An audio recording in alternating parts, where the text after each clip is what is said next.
Hello world. Imagine trying to find Brazilian Jiu-Jitsu in a country where the sport is barely known. That's exactly what I set out to do in Kenya, and trust me, it was a journey filled with unexpected turns and adventures. Join me as I recount the dedication, the dead ends, and the incredible breakthroughs I experienced on my journey to learn Brazilian Jiu-Jitsu in Kenya.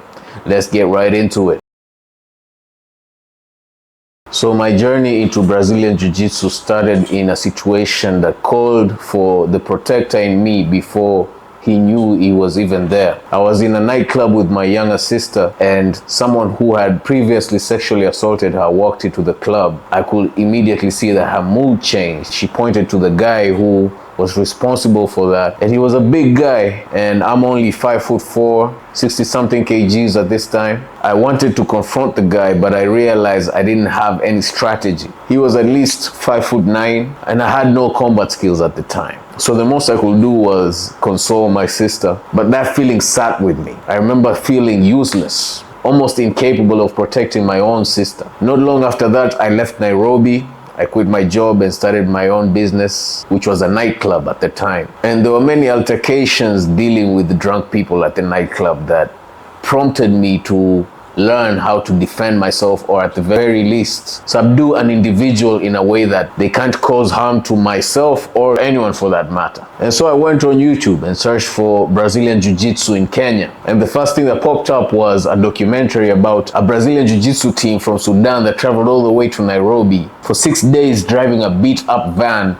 just so that they could compete in a Jiu-Jitsu tournament organized by the School One Tribe BJJ in Nairobi.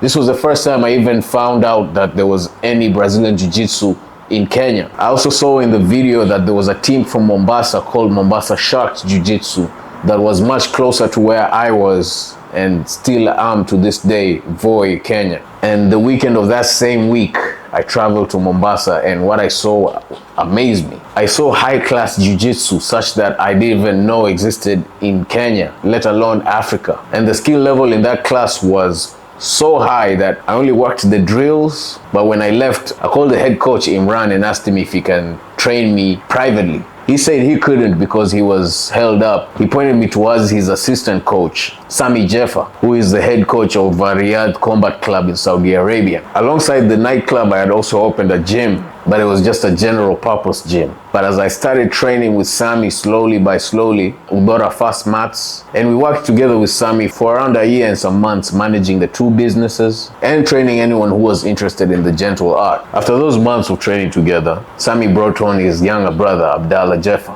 who took over Sami's responsibilities before Sami left for Riyadh Combat Club in Saudi Arabia. But right before Sami left, him, his brother, and I started Combat Kenya, where we would train anybody who was willing to try the gentle art for free. The reason for this decision was because we were situated in a very small town. Voi has a very small population of around 50,000 people, and we're located in a hotel that is mostly visited by travelers. So you never really get people who have the time or resources to train this art exhaustively. And so we've kept on that policy to this day. We train everyone who walks into this gym for free. Our main focus right now is the boda riders here in Voi, because they work until late hours of the night, and we've seen many stories where armed assailants or even criminals attack them, sometimes even hurt them fatally, and steal their belongings. And since the boda industry is a lifeline for the youth in this community, I took it upon myself to give them these skills just so that they can, first of all, have something to turn to in a situation where they need to defend themselves, and also just to build their self-esteem, because I've seen the wonders this gentle art has done in my life. So I see it as some sort of community social responsibility on the behalf of the companies that I run. Like I said, we are situated in a small town, so I don't expect many people to